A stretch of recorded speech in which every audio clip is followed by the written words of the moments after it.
Salve galera do canal Hipertrofia Ideias, Fabrício Mendes na área. Hoje vamos contar a história de um dos pais da musculação, Milos de Crotona. Vocês têm ideia de quem que é ele e qual a influência dele para a musculação e para o treinamento que a gente faz hoje? Vamos conhecer essa história aí, valeu? Roda a vinheta.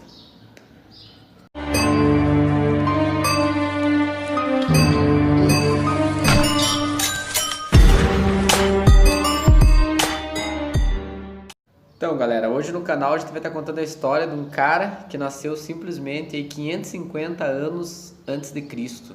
Então é uma coisa bem antiga, ele nasceu na Grécia, Milos de Crotona. Mas por que a gente vai estar falando sobre esse cara? Qual que é a influência que ele tem para os treinamentos hoje? Por que existem estátuas na Grécia dele? Vamos tentar entender esse contexto hoje, vamos saber um pouquinho da história desse cara aqui.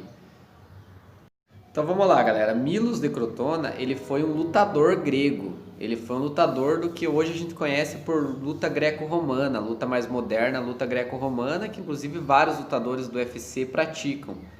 Mas o início da luta greco-romana foi nos primórdios da Grécia Antiga. E ele era um lutador disso, Milos.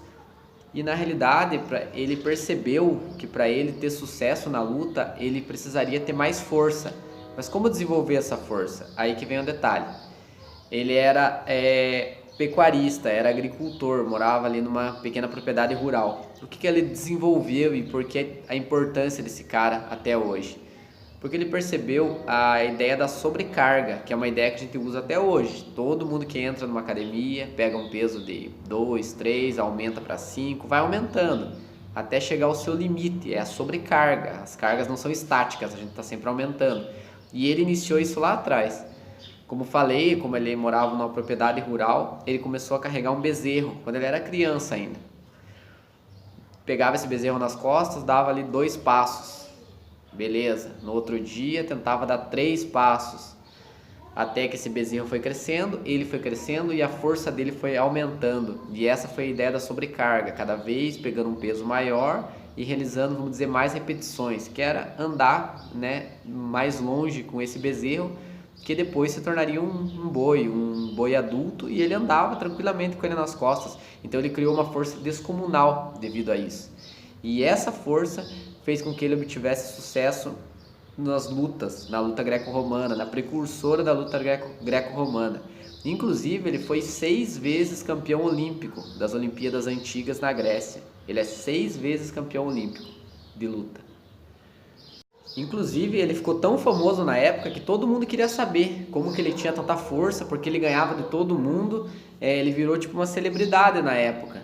Todo mundo queria entender o que esse cara comia, como que ele treinava, por que ele era tão forte em comparação com os demais lutadores. Então ele ficou famoso, tanto que hoje existem estátuas até hoje dele na Grécia, vários pergaminhos antigos com a história dele, com façanhas dele, inclusive algumas histórias aí meio fantasiosas. Uma vez, por exemplo, que ele estava assistindo ali uma palestra de um filósofo grego e o teto começou a desmoronar do local que ele estava, e ele segurou apenas com uma das mãos até que todos saíssem do local.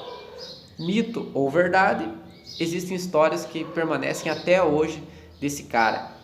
E ele começou a passar esses treinamentos, contar como que ele treinava, por que ele tinha tanto sucesso. E ele começou a ter discípulos, foram os primeiros ali discípulos tentando fazer, vamos dizer, um treinamento de força ali. Os primeiros. Então Milos de Crotona é um dos pais da musculação.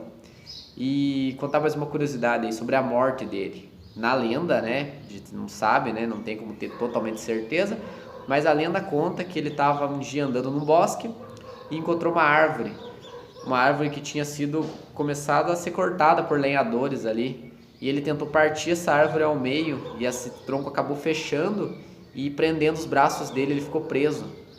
Os caras ali que estavam com ele voltaram lá à vila para chamar mais pessoas para tentar tirar os braços dele dali, e nesse momento ele foi devorado por lobos.